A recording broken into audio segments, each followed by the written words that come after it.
I think we all understand and know that goblins are real. I think we've determined that this is the case. Goblins are real. They live amongst us. This much is obvious. And what I wanted to look at today is the terrible news that goblins have been terrorizing Zimbabwe. And I feel very sorry for Zimbabwe, because no one, I think we all are familiar with goblins, right? No one wants to put up with this. This is a terrible and grave indiscretion. Also, we have a magazine. It does prepare you against goblin attack. Here is the glamorous assistant Stelios holding it up. Oh, I've taken it now. But he was holding it. Here it is, Islander. This guarantees 100% protection against goblins if you read it and imbibe its wisdom. So make sure to pre-order it, because on the 17th, I believe, it's going to go off of sale. So you've got to pre-order it before it releases. Otherwise, you will miss out from that 100% goblin guaranteed protection. So anyway, the reason I found out about this was actually something that Samson, our producer, put me onto. It was this story here. Police officers desert station citing goblin attacks. And this was published at the end of May, so not too long ago. And I'm going to read a little bit from it. It says, a ward councillor, confirmed an unusual situation. We built a police station for the officers, and initially they patrolled in pairs. Ngulani explained, however, they haven't been able to stay for extended periods. And this is, according to him, they describe being harassed, bodies being violated, doors opened on their own, and things climbing on the roof, making it impossible to sleep. And apparently, the police from Plumtree, which is where this police station is, withdrew the officers, stating they wouldn't endanger them further because they were worried they were going to get harassed, potentially sexually harassed by these goblins. Female goblins, of course, harassing the male police officers. And this is obviously a cause for concern. And this is just scratching the surface of the goblin problem, because this is March, so a month, 2 months prior, should I say. That's how the calendar works. Apparently, there was a family being terrorized in a similar province, right? So this is titled Horror Film Come to Life, Goblins Terrorize Bulawayo Family, Children Beaten, Food Vanishes. And hi folks, sorry to interrupt the video, but I wanted to let you know that we've introduced a feature on the website that allows you to purchase individual videos. So if you go over to lotus.com and see a piece of premium content that you really want to watch, you can pay for it, and it is yours. What the article actually says is very interesting, and this is a direct quote from, I think, a member of the family. We don't know what to do anymore. It started last November. One morning, our children woke up and their heads were shaved. We thought it was a one-time thing. Could you imagine waking up and your children's heads have been shaved? By the goblins. By the goblins, of course, yes.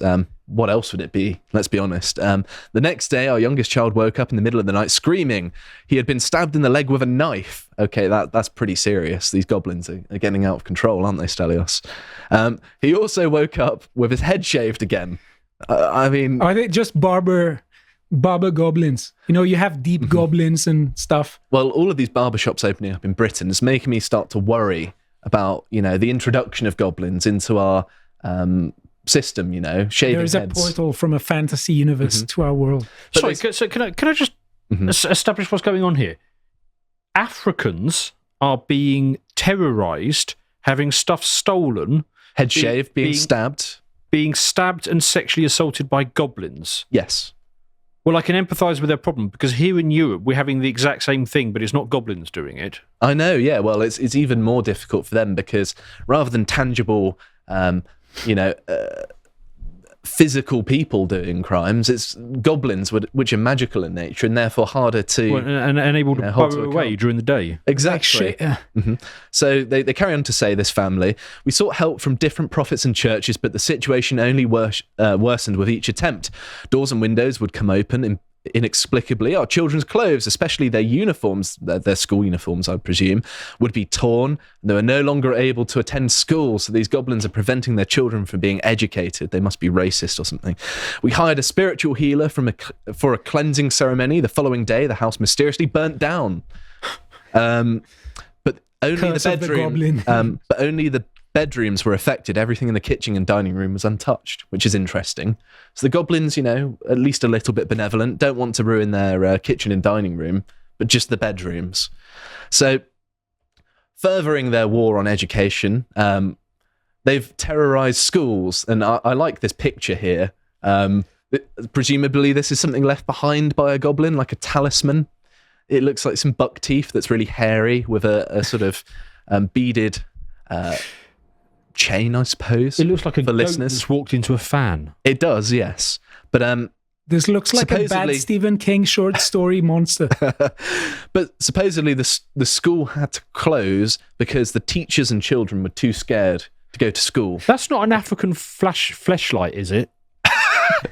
There's a lot of tooth there for that. That would be very dangerous to use.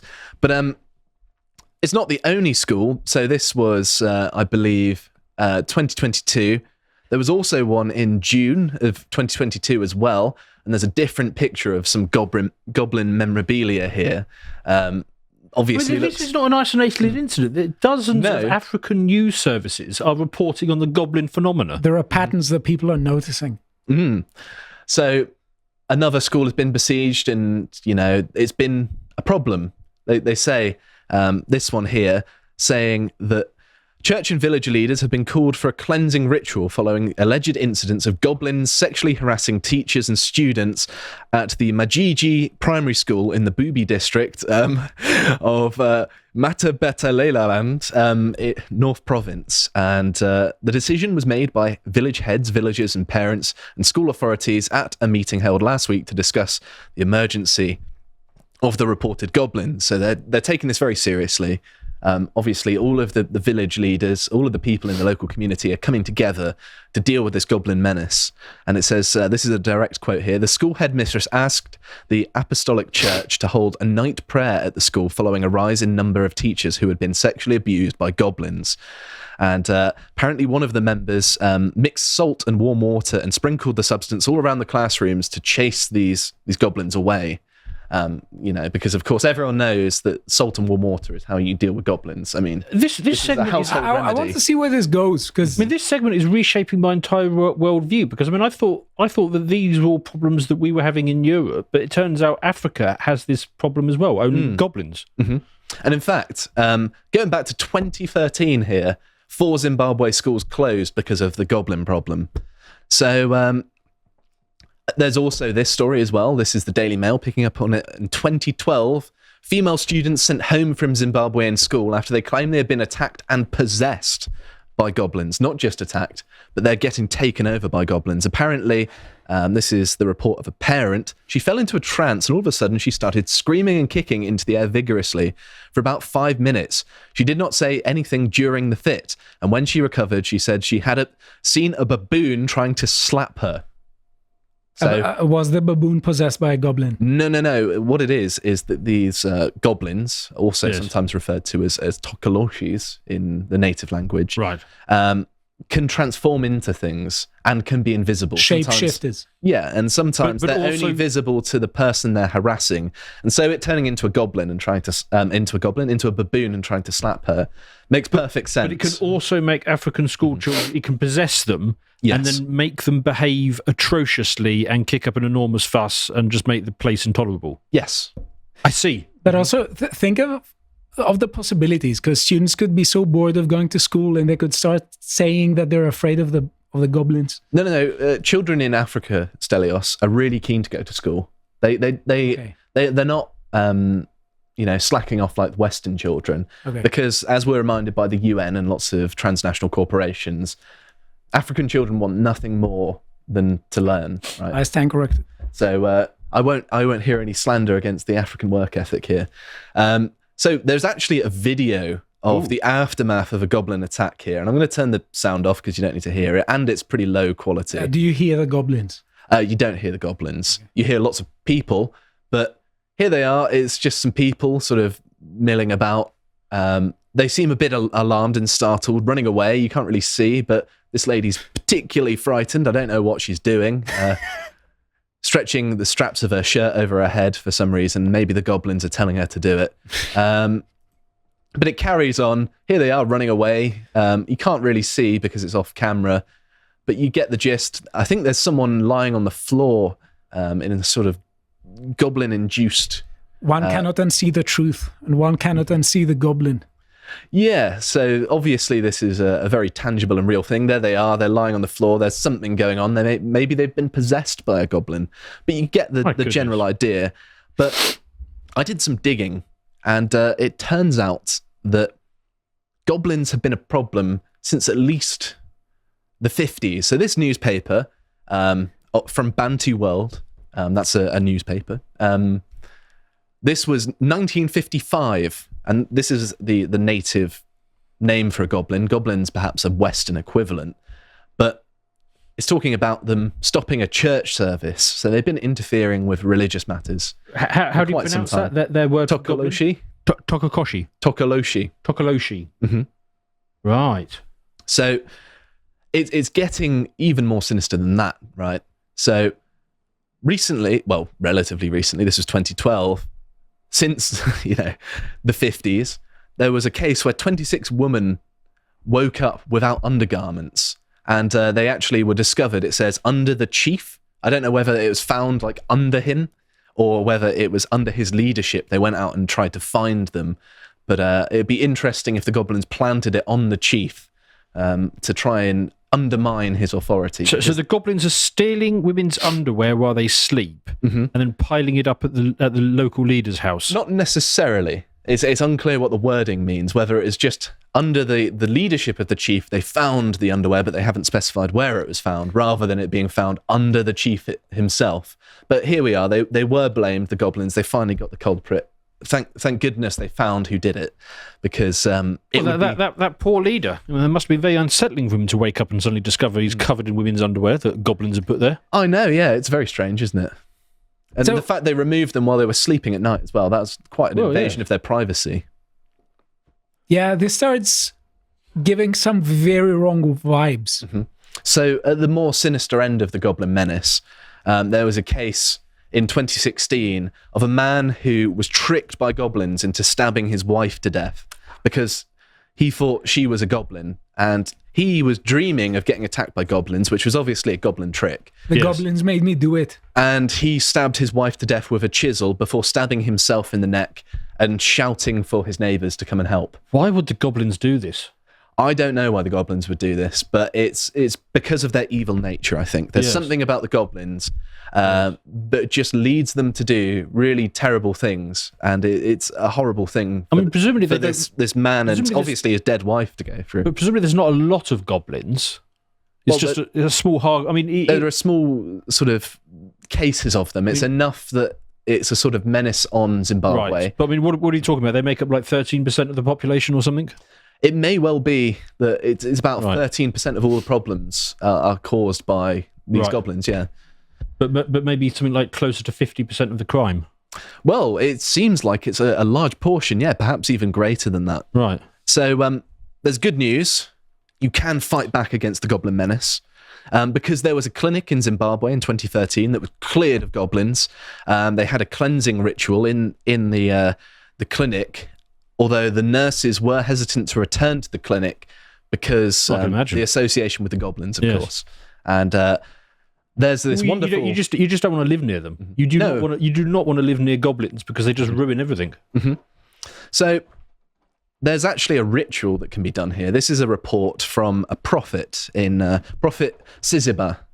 So this is obviously a very noble man. Ziziba the Wise. Yes, a man of God who, through his faith alone and not donations, is able to fight against this goblin menace. And he said, I had to prepare.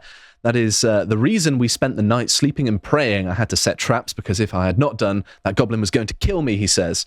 A goblin has a powerful spirit, so we had to we had prayer for the chicken so that by the time the goblin died, the spirit would move from the goblin into the chicken rather than a person, because when you kill a goblin, that's clever. Obviously the spirit is loose and you don't want it to latch onto a person. But if you put it in a chicken, you yes, contain the goblin problem. Yes, exactly. And at the end of it, you have a dangerous chicken. I don't know whether you can eat the chicken. No, they don't specify. Maybe you've just got to kill the chicken and bury it somewhere far away. I don't know. I don't catapulted or something. Mm-hmm. Maybe, but there was also a bit of a scandal with this sort of exorcism, goblin exorcism, because there was Jameson whiskey involved, and they says And the prophet says about this Jameson whiskey that was involved in this exorcism, as for the Jameson bottles, it was just a coincidence because all we wanted were empty bottles where we put our prayers. The bottles would explode as a signal for us to go ahead. So he wasn't drinking them. He wasn't, a bottle of whiskey down. If I'm getting this right, when Africans are around large quantities of empty alcohol bottles, that somehow causes the goblins to manifest. Potentially. But he's saying that the goblins actually don't like the empty bottles because they contain the prayers which then defeat the goblins. I see. So if you empty the bottle of the whiskey and then fill it with prayers, it actually fights the goblins. Yes, that does make sense now, yes. So there has also been some research into this goblin phenomenon, and there are lots of African women who believe that goblins also give them cervical cancer. And there's the quote here at the top of the research paper: "Goblins left dirt in my birth canal." And basically it reports lots of people who believe that goblins leave dirt in their birth canals, which gives them cervical cancer. Because these goblins terrorize lots of women, the cervical cancer spreads between lots of different women because everyone knows that that's how it works, obviously. Because, I mean, there is no other way that dirt could have got there. So, No. yeah. So it must be goblins. Absolutely. So Remarkable. to sort of break the gag now, what is actually going on with this goblin stuff? I don't actually believe in goblins. Well, you made a really strong case for it. I mean, It's true. No, Josh. Who said that once you eliminate the impossible, the only interpretation that exists, however implausible, is the truth. So goblins I'm exist. not having it. There's goblins in Africa. Okay. Well, my explanation, because being a man of science, I've got to come up with alternative There's a scientific explanations. paper right It there. is. That is true. However, It's published. that's true. However, I think there is an alternative explanation here because the people of Zimbabwe largely come from the same ethnic group, which is they're a tribe. I can't remember the exact name, but they are Bantu in origin. And if we go to this is the Bantu expansion, and it shows you the dates that the Bantus of West Africa moved eastwards and southwards. And here we have it's the Shona people. Sorry, they're the ethnic majority in Zimbabwe, and their path south and east would have gone through certain lands which contain pygmies. Pygmies, obviously, very small.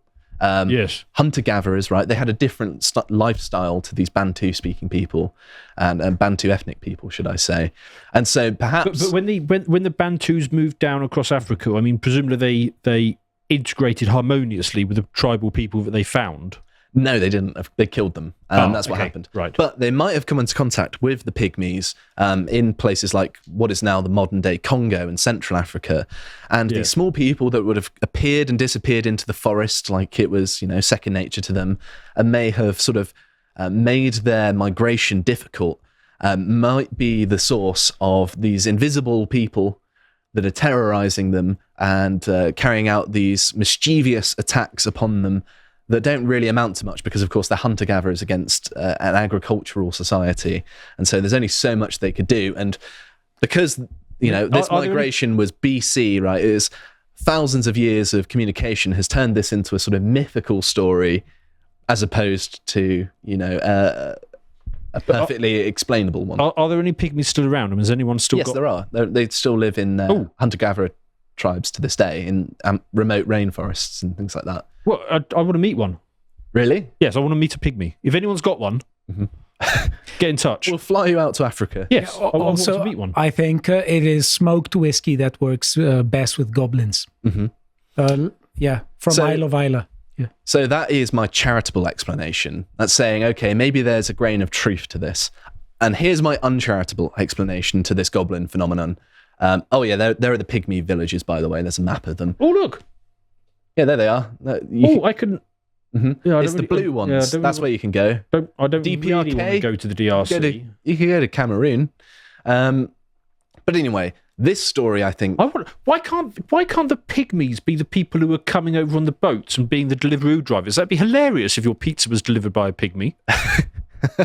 Well, they're hunter-gatherers, so they're not really going to get along well with a bicycle or apps or the modern world. I don't know. I think there's something in this. But anyway, this is my uncharitable explanation. This is a story about a sorcerer, a village sorcerer, obviously. We know them as witch doctors in the West, but they're sorcerers, really. Like Fauci. Yeah, exactly. Village sorcerer Fauci. So there was an explosion, which was blamed on goblins. This killed 6 people, and this was in 2013. So 6 people died from this explosion, which was obviously caused by goblins, and it was a ceremony that was trying to purify the goblins. He chopped off the head of a goblin. This is the actual story.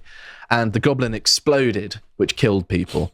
Well, actually, an investigation found out that they were trying to extract mercury from landmines to sell on the black market for a sizable amount of money. And they blamed it on goblins because they were doing naughty things. They were doing things they weren't. That's illegal in Zimbabwe to do that. Doesn't mercury poisoning give you powerful hallucinogenic effects? I'm not sure. It may well do. But if they're extracting mercury from landmines, it would be awfully coincidental that a goblin just happened to explode when they're dealing with explosives, isn't it? And yes, that it's a socially acceptable story in Zimbabwe that they can, get away with, although they did face consequences in this case because they were found out.